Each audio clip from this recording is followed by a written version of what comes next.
এটা খুব গর্বের বিষয়। ভারতীয় জনতা পার্টি পৃথিবীর সর্ববৃহত্তম দল, সেই দলের প্রার্থী হওয়া রায়গঞ্জ বিধানসভা কেন্দ্রের জন্য এটা খুব গর্বের। আর এটা আমার একদম একটা আলাদা ধরনের অনুভূতি। এর আগে ছাত্র রাজনীতি করতে গিয়ে কলেজের সিআর নির্বাচনে আমি প্রার্থী হয়েছিলাম, সেখান থেকে একটা বিরাট বড় আঙ্গিনা, এখানেও প্রার্থী হয়েছি। এটা একটা আলাদা অনুভূতি। আজকে যে এই ভোট পর্বে আপনি তো সকাল থেকে দেখছেন, কেমন হচ্ছে ভোট পর্ব? ভোট পর্বে এখনো পর্যন্ত ঠিকঠাক আছে।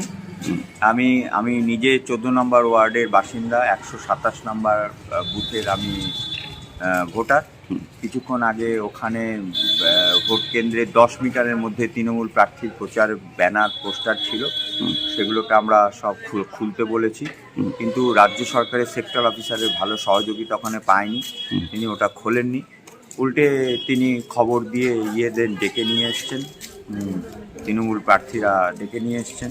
তৃণমূল প্রার্থীদের লোকজন ভর্তি হয়ে গেছে, তারা ওখানে চেঁচামেচি শুরু করেছে। এবং সর্বোপরি সেক্টর অফিসার যিনি আমাকে বলছেন, স্যার আপনি একটু এখান থেকে চলে যান, তিনি আর তৃণমূল প্রার্থী যখন প্রায় 50-60 জন লোক নিয়ে রামকৃষ্ণ স্কুলের ভেতরে ঢুকে গেল, তিনি তাদের কিছু বললেন না। তো এই ধরনের অভিযোগ, সাধারণ মানুষের উপরে ভরসা আছে, সাধারণ মানুষ এই দাদাগিরিকে পছন্দ করেন না, তারা বিজেপির পক্ষে ভোট দেবে। ঠিক। তাহলে জেতার ব্যাপারে আপনি কতটা? আমি 100% আশাবাদী, কারণ সাধারণ মানুষের নাভিশ্বাস উঠেছে, তারা পরিবর্তন চাইছে, পরিত্রাণ চাইছে এই তৃণমূল 15 বছরের সরকার থেকে। তো আমি জেতার ব্যাপারে 100% আশাবাদী যে রায়গঞ্জ বিধানসভার মানুষ আমাকে আশীর্বাদ করবেন এবং গোটা পশ্চিমবঙ্গের মানুষ বিজেপির পাশে আছে।